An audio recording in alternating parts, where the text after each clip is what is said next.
Some of the council were getting information that they started telling the vendors to go back, and they are collecting money from them, be on the road, all right, up to this period, and you go 300 per table. And at least we are very disappointed with those council members who did that. Today, our people went to KM, they were Serekunda, the Aspire Johnson, and the Nana Johnson, Babun Fati that goes to the market. The women came back. They occupied of even on the tar road. And when they were asked why they're there, it was the council or the management of the market, meaning KMC, were the one who, permitting them to be on the road and collecting $300 per table. They're going to put themselves in trouble, because we will be arresting those people and taking them to court. And when it happens now, the people who permitted them will be arrested as well. We'll get to them, we will arrest them. The market committee or KMC, whoever permit them to come back where we clear, we'll arrest them and we will prosecute them. Good afternoon, everybody. Just a quick one. This will be an update of what we have been doing for the past weeks. It's been a while. We did not give an update of where we are and what we're doing. Currently, we are on the monitoring part, and the monitoring, meaning places that we've already been cleared. We are concentrating on those areas because Banjul, as you know, Banjul was the last place that we clear within Combo here. We've finished clearing all the paved roads in Greater Banjul area, meaning Combo, the whole of Combo, KM, West Coast, and Banjul was the last one that we covered, because we had a separate task force that was at Banjul. That's why we concentrated here. That is the Banjul Division Police, with their counterparts. They did a wonderful job clearing structures. Most of the structures were all down. So we went there, our presence there, we went there to completely clear the whole place. As we all know, Banjul, the structures, illegal structures or encroachments are not many. What is more of in Banjul is more of dealing with a vigula, and that is trucks and pocket garages in Banjul, parking basically. So we went there to rearrange parking. We know Banjul parking is another thing, because we don't have an officially demarcated place for completely parking. So we went there to do that arrangement, and we also working with the transport general transport union. As you all know, they are part and parcel of this task force. And when we went to Banjul, we engaged them, including the mayoress, that is Her Lordship, Mayor Rohe Malik Lo. We paid a courtesy call on her for the collaboration. She has been with us since at the starting. As you all know, all councils are part of this task force. So we were with them, especially Banjul BCC, since at the beginning. When we started this, they were with us. The team that they gave us, the team remained. It never changed, and they've never withdraw their men, and they were with us. So when we went there to clean the city is everyone's business. We went Banjul. That's why we went to Banjul, and they were very cooperative, and still now they're still with us. So we went there to join efforts and make sure we clear Banjul, especially when it comes to truck. Because when we went there, as you can all see, there are trucks that have been parking there for days, months, and years. Banjul became a dumping area for truck owners. What we meant to understand from the general transport union, that they're still doing with the ticketing, and they pick the ticket. Whoever have any activity in Banjul, either to load or to offload, you been a ticket and go there. But some of them, why Banjul is still like that, whether when picking when they pick those ticketing, they will go to Banjul, even though they know there's a big queue. They cannot enter, but it should be based on request when you are needed to go there to go, so that you will not be parking or abandoning your trucks, make it very difficult for either council or government to clean. And currently we still constructing roads in Banjul. There are areas when the contractor goes there to work, he cannot even work. We have to assist the contractor, bring some men to lift those equipment or those machines out. So Banjul basically, we have that agreement, and we have that cooperation, BCC, Banjul Police Region, and the NRA will be supplying the signboards that will help us indicate where we have a designated place where we will be allowing parking, but it will be only one side. We have already arranged that one side parking, no entry where trucks should not even enter. And anytime when we go to Banjul and found trucks being parked, and meaning those trucks will be taking their particular, including the driver, will be arrested and will be prosecuting them.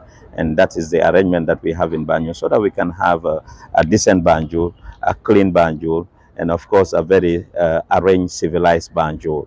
And Combo, we've cleared all routes, I mean paved roads in Combo from Came to Brikama, and people, the concern keep coming. People have been coming, reoccupying those streets, and that's why because that's what we said.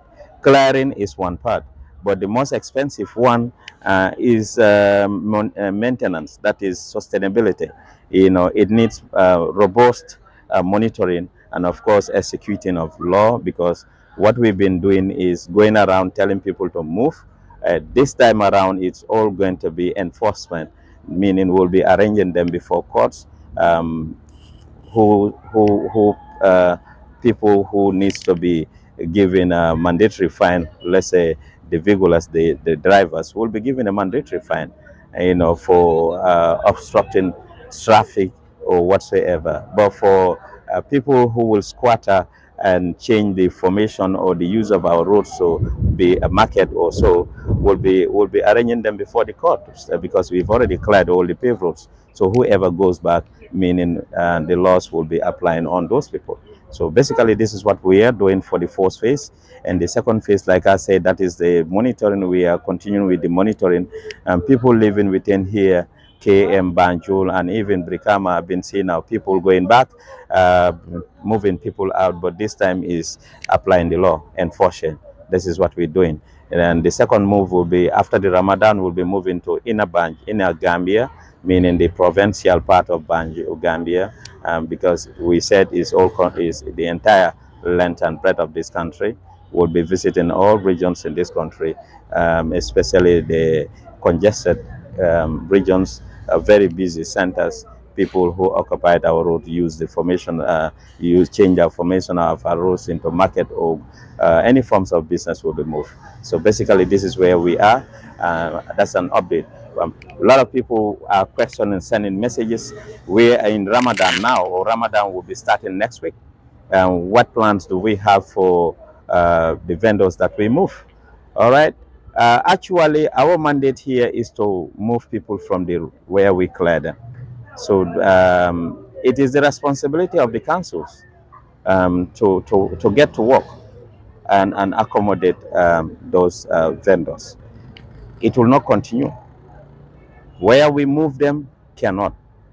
In fact, we started working with them. We started talking with them, the councils, where possible will be possible. There will be some flexibility during this month of Ramadan, but it will not be on the roads that will be easily, or that will be used for vehicular traffic, or even, will not allow anybody to come back where we clear, basically.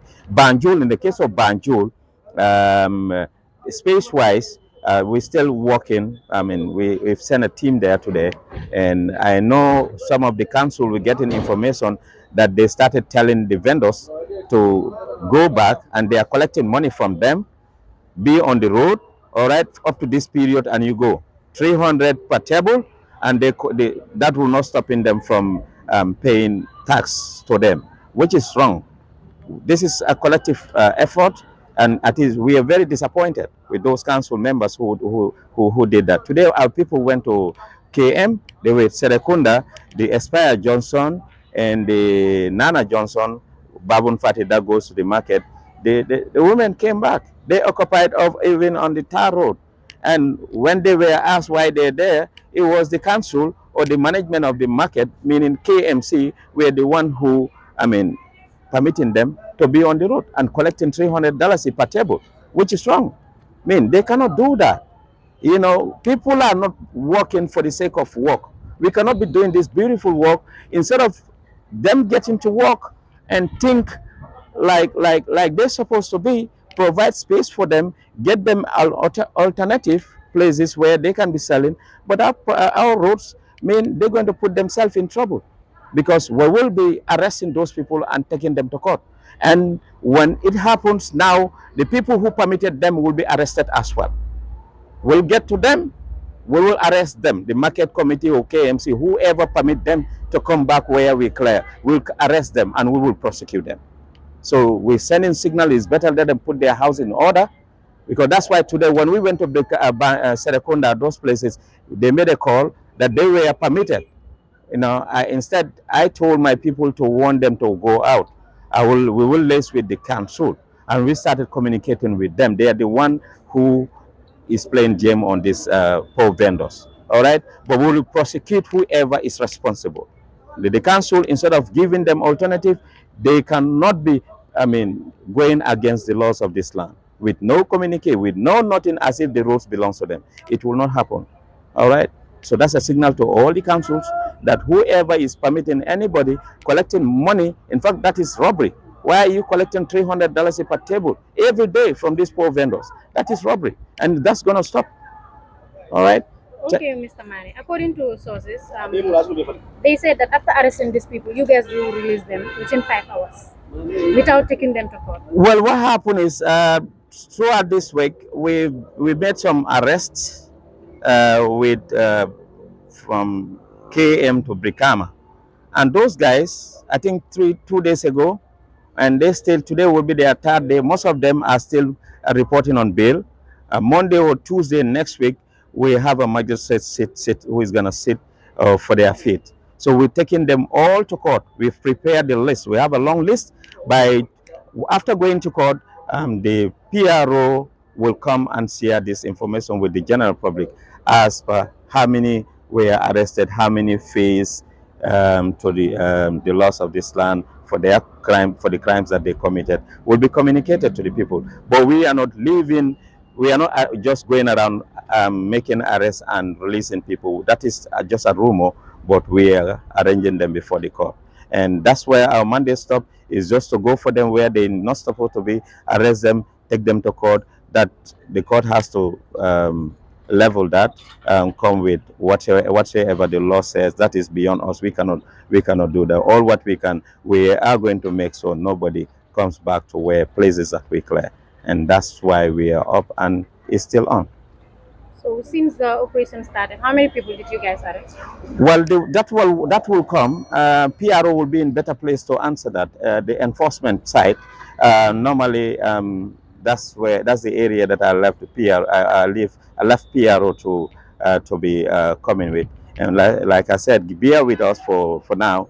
By next week, after this court proceeding, because we have a long list, and PRO will run down when we started up to now, how many appear before the court and how many, he will give you the genesis of everything. Thank you. Thank you.